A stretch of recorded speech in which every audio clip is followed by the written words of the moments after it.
Everyone welcome back on civil service production. So everyone आज का lecture number 5 है top 10 current affair का। So everyone यहाँ पे कोई नए कंटेंट को यूज नहीं किया जा रहा है। जो मैंने 500 MCQ कराया था सेट वाइज, वहीं से जो संभावित क्वेश्चंस हो सकते हैं, फिल्टर्ड क्वेश्चंस हो सकते हैं एग्जाम के पॉइंट ऑफ व्यू से, उन्हीं क्वेश्चंस को यहाँ पर लेक्चर वाइज लाया जा रहा है। जिन्होंने 500 MCQ का लेक्चर अटेंड किया होगा उनका यहाँ से रिवीजन हो जाएगा, और जिन्होंने रिवीजन कर लिया है सो प्लीज आप उसको स्किप भी कर सकते हैं, क्योंकि सेम कंटेंट पे डबल टाइम देना कोई रिलेवेंट मैटर नहीं होगा।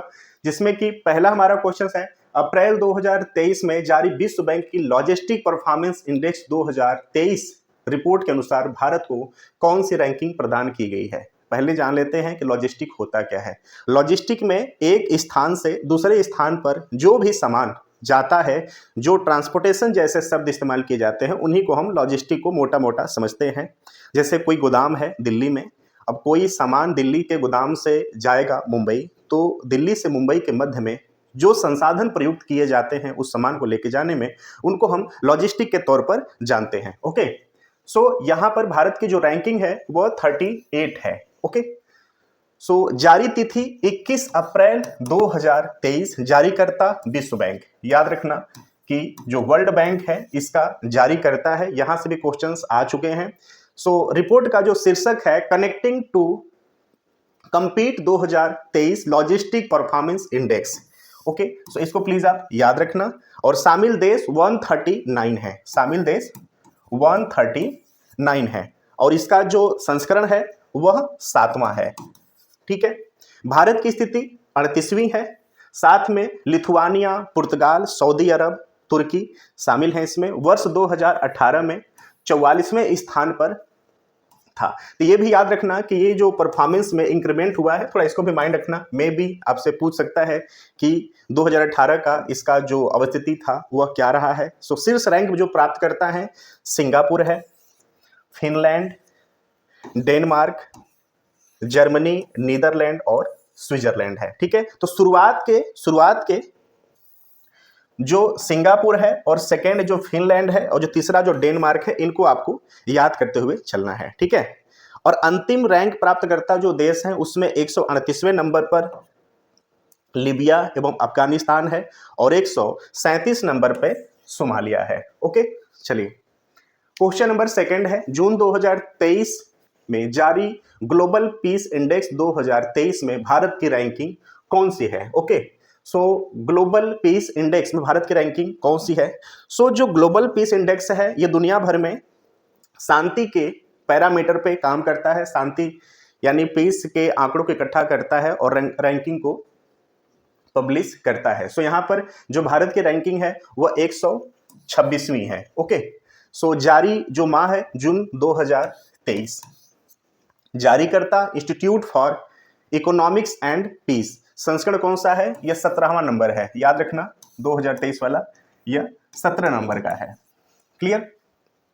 प्रथम संस्करण वर्ष 2008 में पब्लिश किया गया था। जो सम्मिलित देश हैं यहाँ पर टोटल 163 कंट्रीज हैं। शीर्ष 3 देश आइसलैंड, इनका जो स्कोर है 1.124। दूसरा डेनमार्क, इसका स्कोर 1.31, और आयरलैंड इसका स्कोर है 1.312। ओके, सो शुरुआत के 3 याद रखना है, साथ ही साथ भारत की रैंकिंग क्या है इसको आपको मेजर करके चलना है। ठीक है, सो जो 126वीं रैंक आई है भारत की, भारत का जो स्कोर है 2.314, और पिछले वर्ष 135 नंबर पे था। तो ये दोनों इंपॉर्टेंट हो गए कंटेंट, इनको आप याद रखना भारत के परिप्रेक्ष्य में। ठीक है, भारत के जो पड़ोसी देश हैं अगर उनकी रैंकिंग की बात करें तो भूटान 17वें नंबर पर है, नेपाल 79, चीन 18, और जो श्रीलंका है वह 107, बांग्लादेश 88। ओके, तो जो पड़ोसी कंट्री हैं वहां पर जो पीस इंडेक्स है वो भारत के अगर तुलना में बात करें तो भारत से उनकी अवस्थिति बेहतर है, जैसे कि भूटान है। ठीक है, तो यहाँ पर आप मेजर रखना। मे भी यहाँ से सम्मिलित जो भी कंटेंट हो सकते हैं वो पूछ सकता है कि ऐसा क्या बात है कि भारत के सापेक्ष में छोटा देश है और भारत की तुलना में इनकी अवस्थिति अच्छी है। तो क्या कारण यहाँ पे राजनीतिक हो सकता है, इकोनॉमिक हो सकता है, या एम्प्लॉयमेंट से संबंधित हो सकता है। तो थोड़ा सा ये मैटर आपको माइंड करके चलना है। Question number 3, QS world University ranking Asia 2024 में भारत कि कितने संस्थान विश्वविद्यालय शामिल हैं? सो राइट है आंसर 148, जो QS world University ranking Asia 2024 है। जारी करने की तिथि 8 नवंबर 2023। जारीकर्ता ब्रिटिश कंपनी क्यूएस। प्रथम प्रकाशन 2009 में किया गया था और 2009 से प्रतिवर्ष इसका प्रकाशन होता है। आज का जो संस्करण है वह 16वें नंबर का है। ठीक है, संस्थानों का मूल्यांकन 11 संकेतकों के आधार पर रैंकिंग में शामिल 25 देशों के 856 संस्थान यहां पर शामिल किए गए हैं। रैंकिंग में शामिल जो 3 शीर्ष देश हैं उसमें भारत, ठीक है, भारत 148, चीन जो कि मुख्य भूमि के अंतर्गत 133 विश्वविद्यालय, जापान 96 विश्वविद्यालय। शीर्ष 100 में शामिल भारतीय विश्वविद्यालय में टोटल 7 हैं। यहां से मामला पिछले साल भी स्टेट पीसीएस में पूछा गया था। याद रखना कि जो शीर्ष 100 में शामिल भारतीय जो यूनिवर्सिटीज हैं उसमें भारत की जो शिक्षण संस्थान यूनिवर्सिटी ग्रुप में वो टोटल 7 सम्मिलित हैं। उसमें से कौन कौन, इसको हम देख लेते हैं। Just wait. जो भारत के 7 विश्वविद्यालय शामिल हैं उन विश्वविद्यालयों के अंतर्गत कौन कौन से शामिल हैं? आईआईटी बॉम्बे 40वीं रैंक पे, ओके। आईआईटी दिल्ली 46वीं रैंक, आईआईटी मद्रास 53वीं रैंक, आईआईएससी बेंगलुरु 98वीं रैंक, आईआईटी खड़गपुर 59 पे है और आईआईटी कानपुर 63 पे है और दिल्ली विश्वविद्यालय 94, ओके, दिल्ली विश्वविद्यालय 94, ओके। एशिया के शीर्ष 5 विश्वविद्यालय में पेकिंग विश्वविद्यालय चीन पहला रैंक है, ओके। ये इंपॉर्टेंट कंटेंट है, इसको प्लीज आप नोट डाउन कर लेना। हांगकांग विश्वविद्यालय हांगकांग सार 2nd rank, national university of Singapore 3रा rank, Nanyang Technological University Singapore 4थी रैंक और सिंधुआ विश्वविद्यालय चीन 4थी रैंक, ओके। तो ये कंटेंट इंपॉर्टेंट हो जाते हैं एग्जाम के पॉइंट ऑफ व्यू से। और ये टैग लाइन आप याद रखना, एशिया के शीर्ष 5 विश्वविद्यालय। एशिया के शीर्ष 5 विश्वविद्यालय में भारत का कोई भी विश्वविद्यालय शामिल नहीं है, ओके। ये भी आप याद रखना, भारत का कोई भी जो यूनिवर्सिटी है वह शामिल नहीं है, ओके। और जो टॉप 100 शीर्ष विश्वविद्यालय शामिल हैं उसमें भारत के जो विश्वविद्यालय का नंबर है वह है 7, ओके।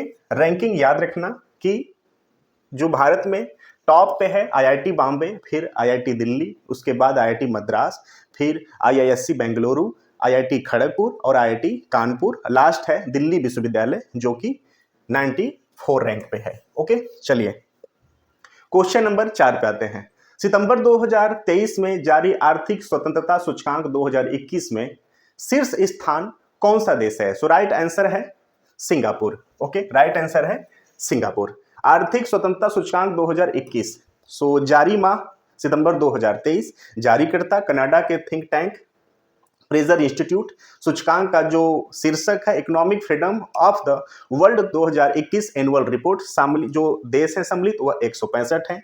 आर्थिक स्वतंत्रता सूचकांक का जो नाम है वह 0 से 10। शीर्ष 5 देश सिंगापुर, हांगकांग, स्विट्जरलैंड, न्यूजीलैंड और संयुक्त राज्य अमेरिका, ओके। तो शुरुआत के जो 5 कंट्री हैं इनका नाम याद रखना। भारत की अगर रैंकिंग की बात करें तो 87वीं 87 रैंक है और स्कोर 6.62, पिछले वर्ष 86। और अंतिम देश की जो रैंकिंग है वेनेजुएला जो कि 165वीं। आंकड़ों की अनुपलब्धता के कारण उत्तर कोरिया और क्यूबा को सूची में स्थान नहीं दिया गया है, ओके। भारत के पड़ोसी देशों की जो रैंकिंग है भूटान 87, नेपाल 103, चीन 111, श्रीलंका 116 और पाकिस्तान 123, बांग्लादेश 132 और म्यांमार 150, ओके। तो जो पड़ोसी देश हैं भारत के उसको याद रखना है, साथ ही साथ जो भारत की रैंकिंग है उसको। और जो ये रिपोर्ट है, जो सूचकांक है, किसने पब्लिश किया है ये कंटेंट? क्वेश्चन नंबर 5, सितंबर 2023 में जारी Times Higher Education World University ranking 2024 में भारत के कितने संस्थान शामिल किए गए हैं? सो राइट आंसर है 91। Okay, so Times Higher Education World University जो रैंकिंग है इसके द्वारा जो जारी किया गया किस माह में, तो सितंबर 2023 में भारत के विश्वविद्यालय व संस्थानों की जो संख्या है वो 91 है। रैंकिंग में शामिल विश्व के कुल विश्वविद्यालय 1906, ठीक है।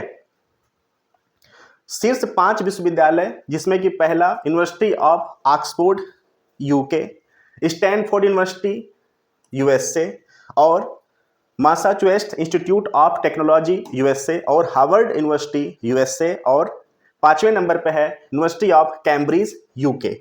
अन्य महत्वपूर्ण अगर इसमें तथ्य की बात करें तो टाइम्स रैंकिंग के स्थान पाने वाले जो 91 भारतीय विश्वविद्यालय में शीर्ष स्थान Indian institute of science IISc Bengaluru, जो कि शीर्ष 250 में स्थान बनाने वाला भारत का पहला एकमात्र संस्थान है। ओके, तो इसको आप याद रखना। ऑल टाइम IISc बेंगलुरु जो है वो चर्चा में बना रहता है, चाहे इनोवेशंस की बात हो, रैंकिंग की बात हो, ऑल टाइम ट्रेंड में बना रहता है। ओके, सो टाइम्स रैंकिंग 2024 में पहले 10 स्थानों पर रहे विश्वविद्यालय संस्थानों में 7 संयुक्त राज्य अमेरिका USA तथा 3 ब्रिटेन के हैं। ओके, टाइम्स रैंकिंग में सर्वाधिक विश्वविद्यालय 169 संयुक्त राज्य अमेरिका के और भारत के 91 तथा चीन के 86 विश्वविद्यालय शामिल हैं। ओके, क्वेश्चन नंबर 6, जनवरी 2024 में जारी हेनले पासपोर्ट इंडेक्स 2023 के अनुसार भारत के पासपोर्ट से विश्व के कितने देशों में वीजा मुक्त यात्रा की जा सकती है? सो राइट आंसर है 62। ओके, सो जारी तिथि इस इंडेक्स का जनवरी 2024 जारी करता है हेनले एंड पार्टनर्स। सूचकांक में जो शीर्ष 5 रैंक पाने वाले देश हैं उसमें France, Germany, Italy, Japan, Singapore और स्पेन। ओके, ये देशों में जो वीजा मुक्त पहुंच है इन पासपोर्ट के जरिए France, Germany, Italy, Japan, Singapore, okay, और स्पेन, इन पासपोर्ट के जरिए हम 194 कंट्री में मुक्त वीजा यात्रा कर सकते हैं। सेकेंड नंबर है फिनलैंड, दक्षिण कोरिया और स्वीडन। इस वीजा के इस पासपोर्ट के तहत 193 country, Australia, Denmark, Ireland, Netherland 192 country में, बेल्जियम, लग्जमबर्ग, नॉर्वे, पुर्तगाल, यूनाइटेड किंगडम के पासपोर्ट के through 191 country, Greece, Malta, Switzerland के पासपोर्ट से 190 कंट्री में। ओके, अब यहाँ पे देखेंगे कि भारत यहाँ पर दूर दूर कहीं पे नहीं प्रदर्शित किया गया है, तो ये भी आप याद रखना कि भारत का जो पासपोर्ट है, ठीक है, 2023 के अनुसार भारत के पासपोर्ट से विश्व के कितने देशों में वीजा मुक्त यात्रा की जा सकती है, तो 62। ये नंबर प्लीज आप याद रखना।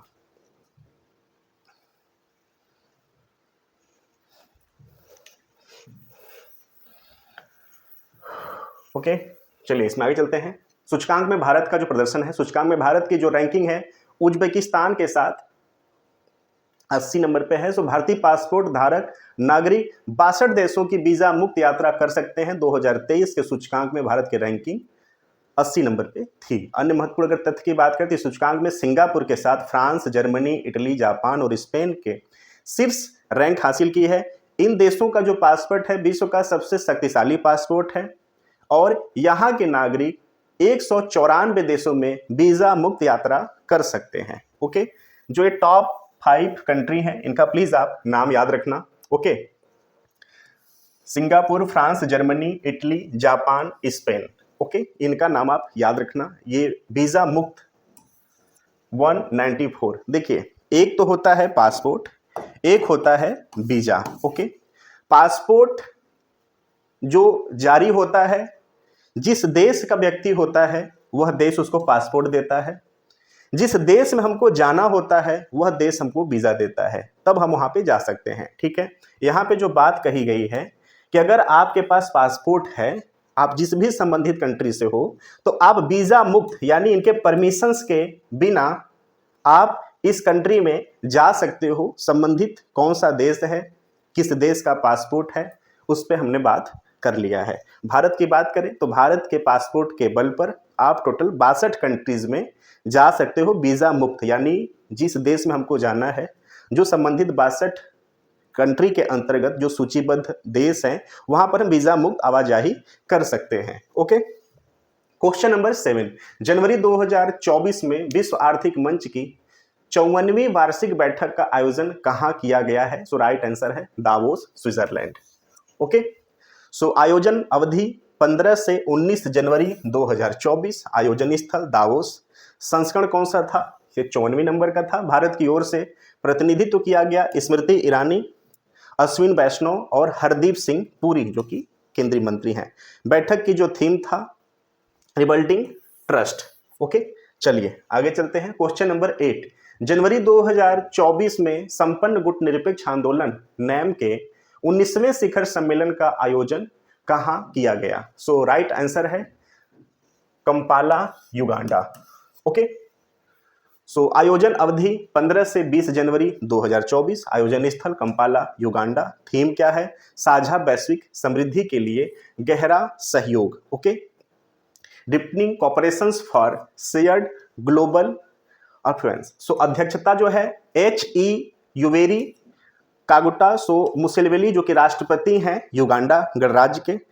भारतीय प्रतिनिधित्व मंडल का नेतृत्व किया विदेश मंत्री डॉक्टर S जयशंकर ने।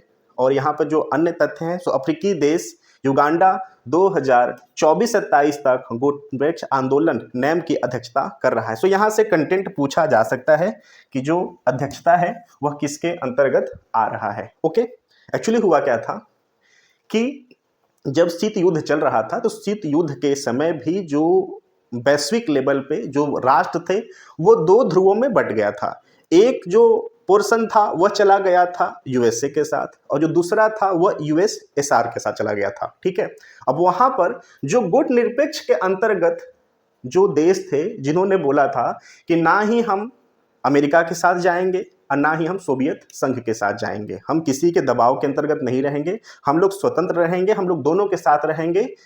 ठीक है, वैचारिक जो झुकाव है, ना ही USSR के साथ रहेंगे और ना ही अमेरिका के साथ रहेंगे। तो एक ऐसा गठन किया गया, एक ऐसी समूह बनाई गई जिसको कि हम गुट निरपेक्ष के नाम से जानते हैं। तो याद रखना कि शीत युद्ध के दौरान ऐसी घटना घटी थी जहां पे इसका निर्माण किया गया था।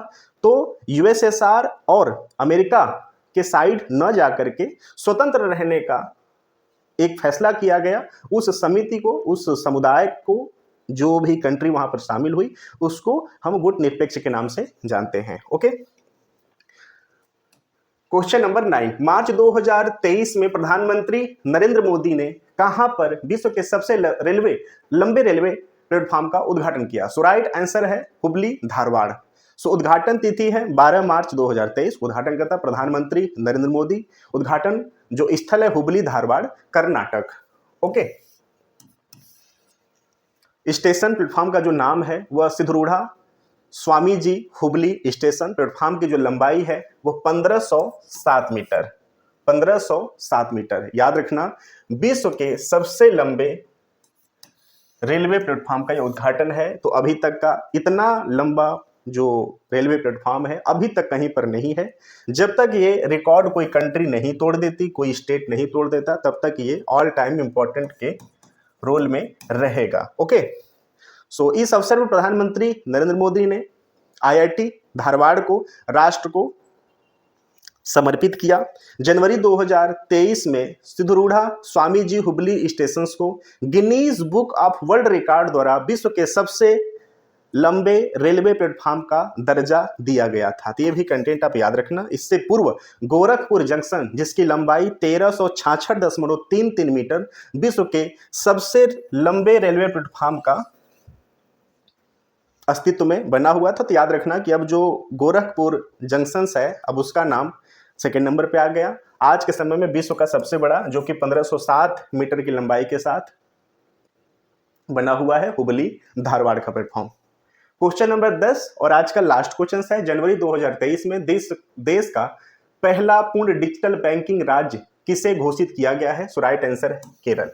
एवरीवन, यहाँ पर जो भी कामकाज होंगे वो पेपर लेस होंगे, सारे के सारे काम डिजिटली किए जाएंगे। तो इसी को डिजिटल रूप में जाना जाता है। ओके, और पूर्ण रूप से जो विधायी कार्य के लिए भी पहला राज्य बना है वह केरल राज्य बना है। तो ये भी आप याद रखना कि जो भी ऑफिशियल वर्क अब केरल में किए जा रहे हैं वो भी पेपरलेस है, तो उसमें भी जो केरल है वो भारत में पहले नंबर पे है। ठीक है, सो घोषणा तिथि है 7 जनवरी 2023 का। घोषणाकर्ता केरल के मुख्यमंत्री पिनराई विजयन।